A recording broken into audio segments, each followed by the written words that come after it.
Bismillahirrohmanirrohim. Assalamualaikum warahmatullahi wabarakatuh.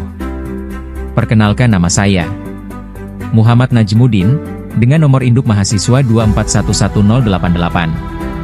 Saya salah satu dari mahasiswa Institut Agama Islam Nahdlatul Ulama Tuban, Fakultas Tarbiyah Prodi Pendidikan Agama Islam. Di kesempatan ini saya akan sedikit memberikan edukasi dan juga pemahaman terkait kegiatan sosial yang ada di pesantren. Lebih tepatnya Pondok Pesantren Dar Ihsan Tuban. Sedikit cerita tentang berdirinya pondok pesantren ini.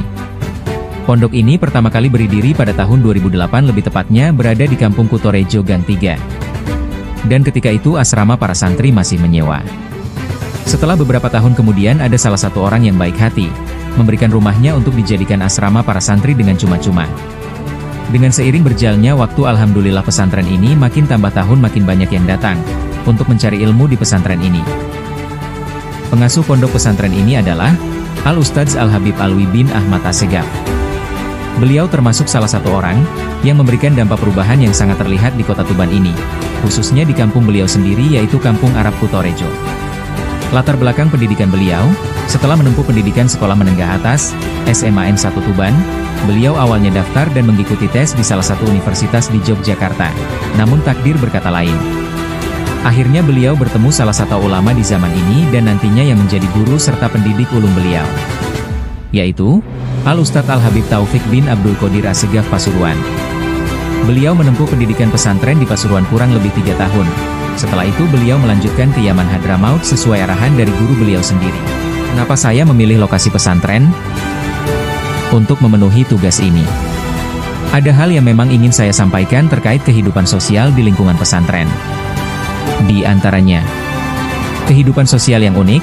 Pesantren memiliki sistem kehidupan yang khas, di mana interaksi sosial antara santri, ustadz, dan lingkungan sekitar sangat erat. Ini memungkinkan pengamatan mendalam mengenai pola interaksi, kepemimpinan, dan solidaritas dalam komunitas. Pembelajaran nilai dan budaya, pesantren seringkali menjadi pusat pendidikan nilai-nilai keislaman dan kebudayaan lokal.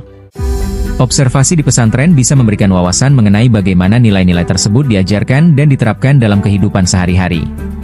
Pola pendidikan yang berbeda dengan sekolah umum, pesantren memiliki metode pembelajaran yang lebih intensif dan berbasis asrama. Ini memberikan kesempatan untuk mengamati cara santri belajar, beradaptasi, serta membangun kedisiplinan dan kemandirian. Analisis sosial budaya seorang santri dalam masyarakat Indonesia. Sebagai subjek utama dalam dunia pesantren, seorang santri tidak hanya sekadar murid yang mempelajari agama, tetapi juga produk dari proses sosial budaya yang unik. Berikut analisis mendalam tentang posisi, peran, dan identitas santri dalam konteks sosial budaya Indonesia. 1. Identitas santri, antara agama, tradisi, dan modernitas. Label keagamaan yang kuat. Sebutan, santri, melekat pada identitas keislaman yang taat, sering dikontraskan dengan kelompok abangan, dalam teori Clifford Geertz. Santri dipandang sebagai representasi muslim yang menjalankan syariat secara ketat. Pergulatan tradisi versus modernitas. Santri tradisional cenderung mempertahankan budaya pesantren salaf, seperti penggunaan sarung, sorban, dan kitab kuning. Santri modern beradaptasi dengan dunia global, misalnya, menguasai teknologi, bahasa asing, dan terlibat di media sosial. 2. Proses sosialisasi dalam pesantren. Pembentukan karakter melalui disiplin ketat. Aktivitas harian yang terjadwal, sholat berjamaah, ngaji subuh, tahajud, menciptakan disiplin dan kepatuhan. Sistem muhasabah, evaluasi diri, dan ta'zir, hukuman edukatif, membentuk kontrol sosial internal. Hierarki dan loyalitas kepada kiai. Hubungan santri kiai bersifat patron klien. Kiai sebagai figur otoritas, santri menunjukkan tawadu, rendah hati. 3. Santri dalam masyarakat, peran dan kontribusi. Agen perubahan sosial.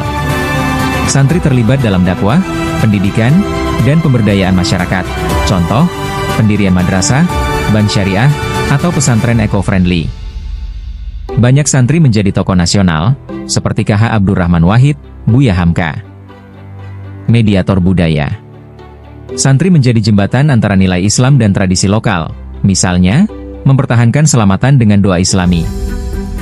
Mereka juga aktif melestarikan seni Islami, sholawat, kaligrafi, atau teatrikal dakwah.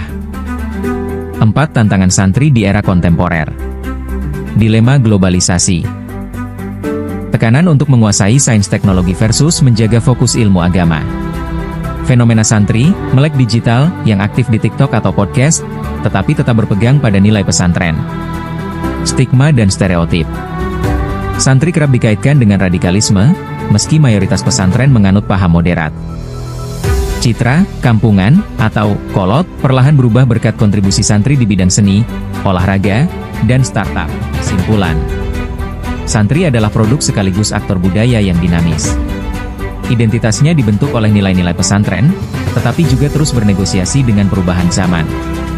Sebagai kelompok yang memiliki basis keilmuan agama kuat, santri memiliki potensi besar untuk menjadi garda terdepan dalam memajukan masyarakat Indonesia yang religius, toleran, dan berdaya saing global. Terima kasih telah menonton video kami. Saya meminta maaf jika ada salah kata dalam penyampaian.